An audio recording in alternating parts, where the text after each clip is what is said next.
ধৈর্যের মূর্ত প্রতীক ছিলেন আইয়ুব আলাইহিসসালাম। বছরের পর বছর শারীরিক ও আর্থিক কষ্টে ভুগেও মহান আল্লাহর প্রতি পরিপূর্ণ কৃতজ্ঞ ছিলেন তিনি।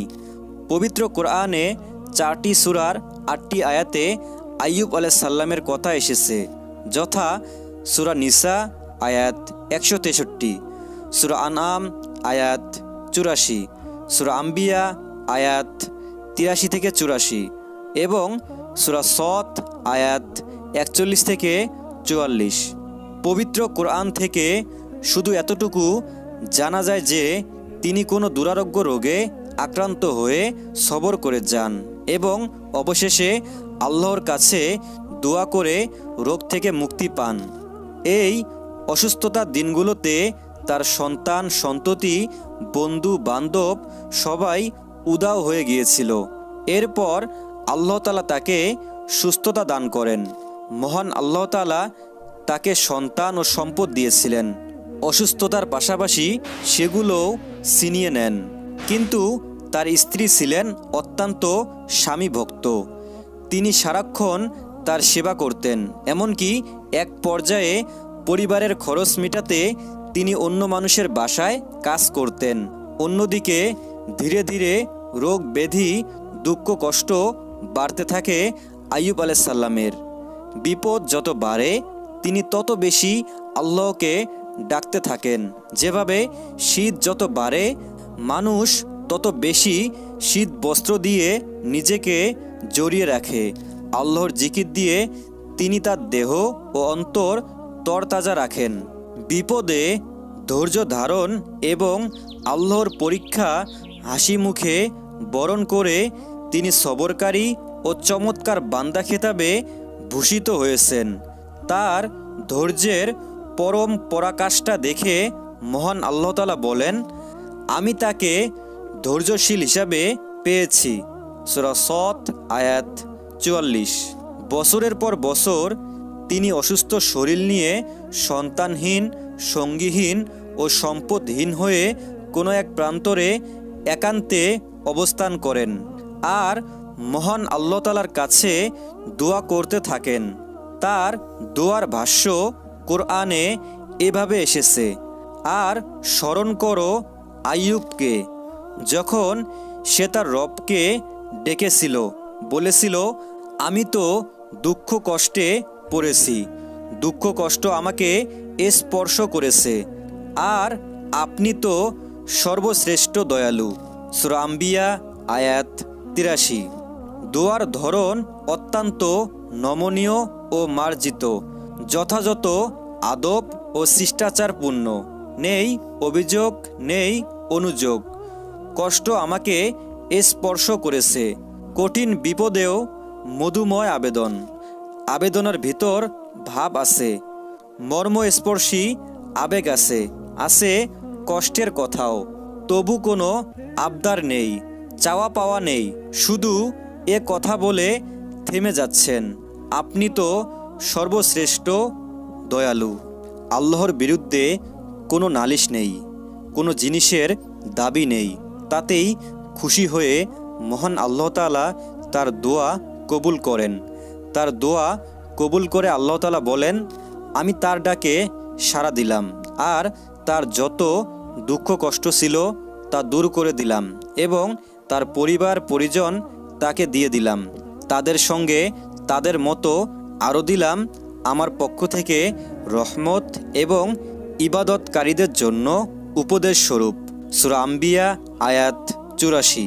কিভাবে দূর হলো অসুখ সে বিষয়ে পবিত্র কোরআনে এসেছে, আমি তাকে বললাম, তুমি তোমার পা দিয়ে ভূমিতে আঘাত করো, ফলে পানি নির্গত হলো এবং দেখা গেল যে এটি গোসলের জন্য ঠান্ডা পানি ও পানের জন্য উত্তম পানীয়।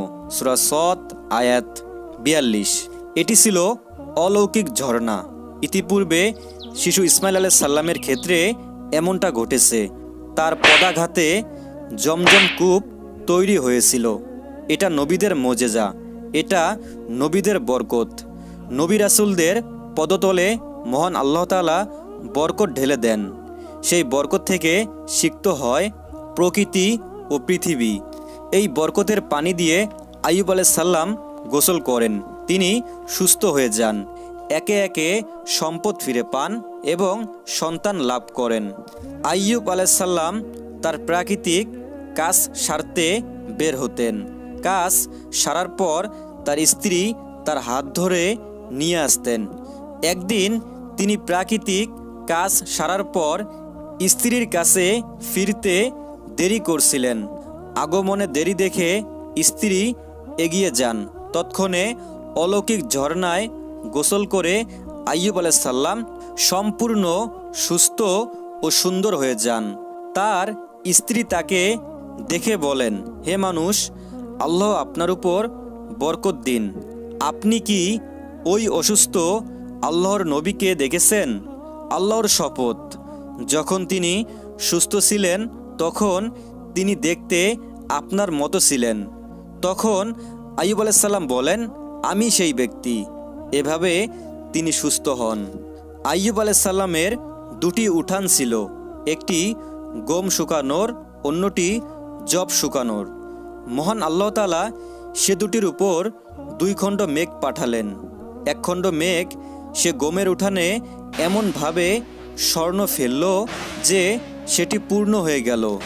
অন্য মেঘ খণ্ডটি সেটির উপর এমনভাবে রৌপ্য বর্ষণ করল যে সেটাও পূর্ণ হয়ে গেল। এভাবে সোনার উপায় দানায় তিনি প্রচুর সম্পদের মালিক হয়ে যান। হাদিসের বর্ণনা থেকে আরও জানা যায়, আল্লাহর পক্ষ থেকে ঝাঁকে ঝাঁকে স্বর্ণের পঙ্গপাল আইয়ুব আলাইহিস সালামের কাছে আসে। তিনি সেগুলো সংগ্রহ করেন।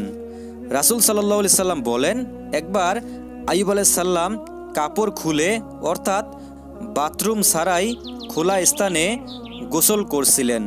এই অবস্থায় এক ঝাঁক স্বর্ণের পঙ্গপাল তার উপর পড়তে শুরু করে। তিনি সেগুলো মুঠি মুঠি তার কাপড়ে জমা করছিলেন। তখন মহান আল্লাহ তাআলা তাকে ডাক দিয়ে বলেন, হে আইয়ুব, আমি কি তোমাকে যা দেখছো তা থেকেও বেশি দিয়ে ধনী বানাইনি? জবাবে আইয়ুব আলাইহিস সালাম বলেন, অর্থ, হে রব, তবে আপনার দেওয়া বরকত থেকে আমি কখনো মুখাপেক্ষীহীন হব না। পুরো ঘটনা থেকে জানা যায়, বড় পরীক্ষায় আছে বড় পুরস্কার।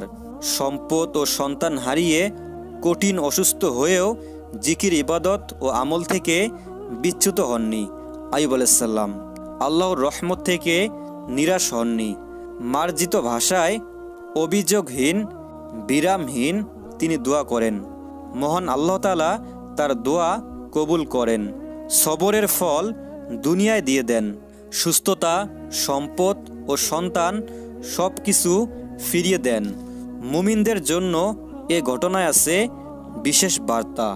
প্রিয় বন্ধুরা, ভিডিওটি ভালো লাগলে অবশ্যই এটি লাইক দিতে পারেন।